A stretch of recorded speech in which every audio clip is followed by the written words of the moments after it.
I'm that bad type, make your mama sad type, make your girlfriend mad type. I'm the bad guy. Hey, welcome to Half the Battle. Well, the summer is behind us, so it's back to proper reviews. And what better way to start than with a cartoon episode? A Deke cartoon episode, no less. So get ready for some Deke. And today, we'll be looking at Cobra World. And spoilers, but sadly, this is not a sequel to Worlds Without End. The episode begins with Dusty engaged in a dogfight with 5 other aircraft. He takes out a few, but gets shot down. And here's something we don't often see in a G.I.Joe cartoon. They bothered to shoot his parachute. He lands with the help of skis that come out of his boots. You know, equipment that's perfectly logical for a desert trooper to have. He's pursued by troops I've never seen before, and takes another fall, only to land on a crash mat? At an amusement park? Let's give the G.I.Joe Magic Arrow stunt team a warm round of applause. This was all a stunt by the Joes? You mean to tell me they blew up at least 3 planes as a stunt? Yeah, that's probably typical of military spending. To say nothing of the fact that blowing up planes near a crowd full of children seems like a really, really bad idea. Dusty is the big buddy Joe of one of the kids. That's Dusty. He's my big buddy Joe. It's the non-copyright violating version of the Big Brother and Sister program, I guess. All of a sudden, Cobra invades. And how they managed to sneak up with tanks and stuff is a mystery, but that's the least of this cartoon's problems. And the commander declares the park Cobra World. And it's even legal as he's bought the park from the very willing owner, as you can see here. Just nod, man, if you know what's best for you. And why, you may ask? After all these years of greed and evil, I've had a change of heart. Because he's become good now and wants to make children happy. Of course, Cobra loves children. In fact, all children are welcome. Yeah, this is obviously bullcrap, but the worst part is the kids buy this hook, line, and sinker. Wow! Thanks, Mr. Cobra. And you know, even if this was genuine, they're still a bunch of terrorists and should be arrested. This is like if ISIS all of a sudden set up a souvenir stand in Baghdad and everybody was cool with it. When it looks like Cobra is gonna fire on the crowd, the Joes attack them, blowing up more machinery right next to the children, because once wasn't enough, I guess. But it turns out that was just fireworks and cotton candy being fired, and I'm gonna breeze right past the question of how you modify flamethrowers and laser guns to fire candy, since they once managed to fire freaking apples that way, and I need to pick my battles here.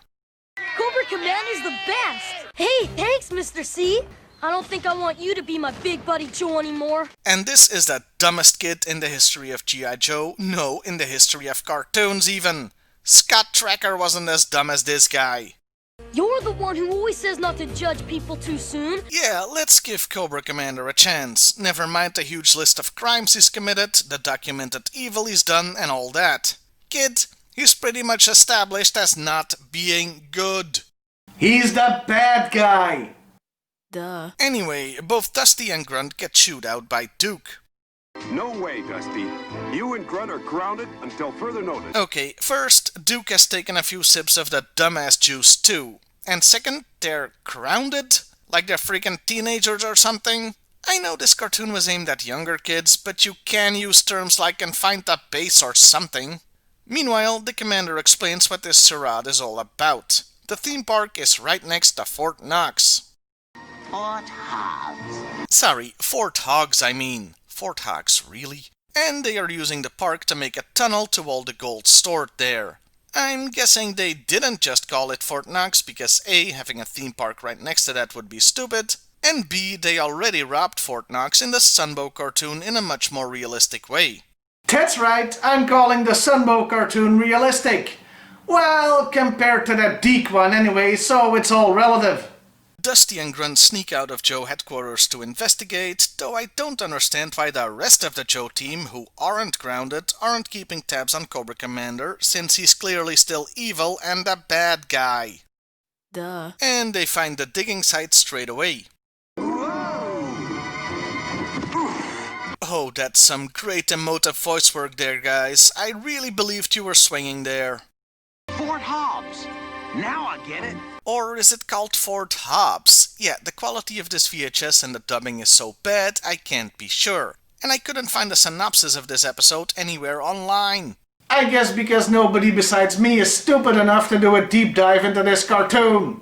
Anyway, our heroes get discovered, and after what I have to admit is a pretty damn cool action scene, see, I can't say nice things about the Deke series when it's warranted, they get captured and thrown into a cell with the former owner of the park and a sad clown for some reason.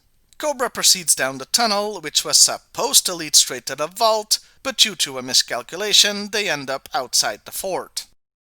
Gee, I don't know what happened. You blew it! Now sure, this is funny, Road Pig is an idiot, haha. But it also negates the whole premise of the episode. The whole point was to sneak into the vault. But now they're just gonna attack the place from outside. Something they could have done from the beginning, since we saw them get their tanks inside the amusement park unnoticed, which is right next to Fort Not Knox. You know what's also right next to it? The home for disabled children, to complicate matters. Old Scaleface really has changed. Come on, let's get this on film. Yeah, the reporter is also still there for some reason. I haven't really talked about him yet. This is not, as you may expect, Hector Ramirez, a character from the Sunbow cartoon based on Geraldo Rivera. No, this is the legally very distinct from both of them, Jose Rivera. Yeah, I'm guessing they couldn't use Hector since he's an original character made by Sunbow. Yeah, copyright in G.I. Joe has always been weird. Isn't that right, General Tomahawk? Anyway, the commander fools the reporter so they can get on with the crime committing. We got a hot tip on some whining turtles who are stuck on their backs in the sewer.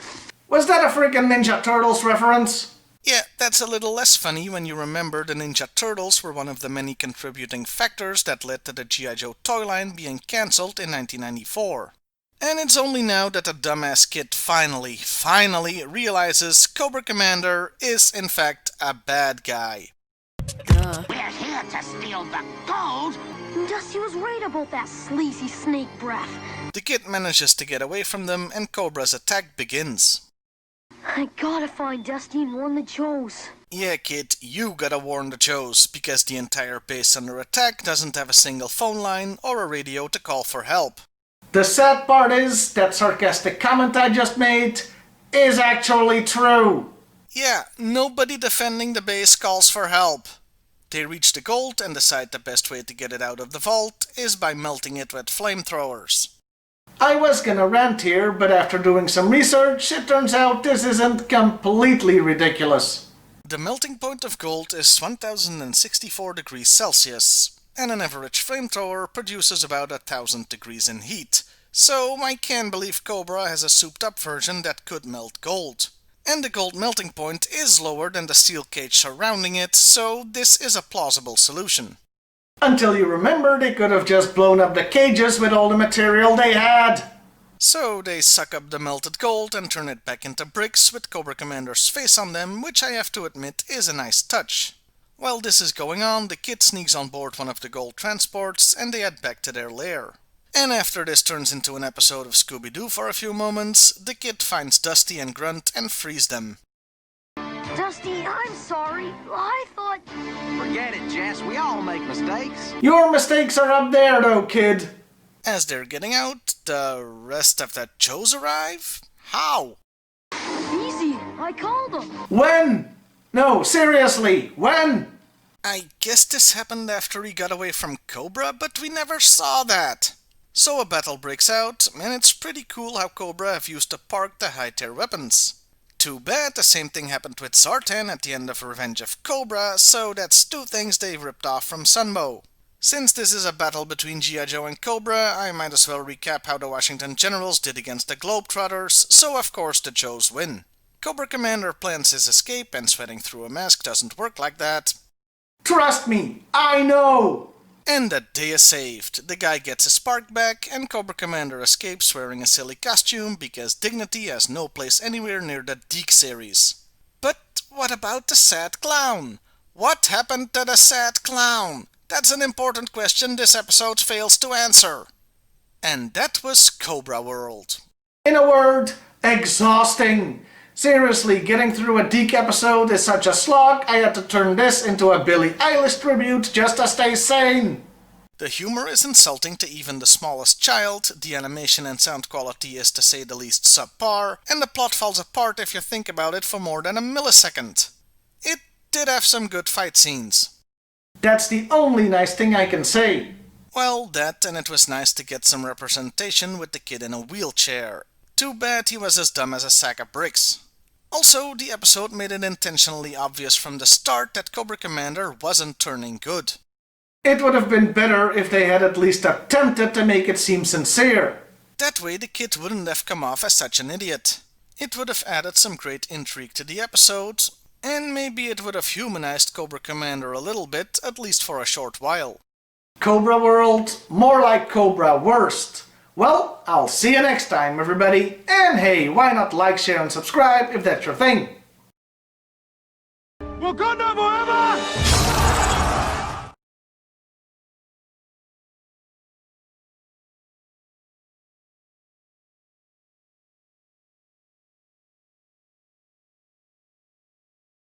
I'm that bad type, make your mama sad type, make your girlfriend mad type.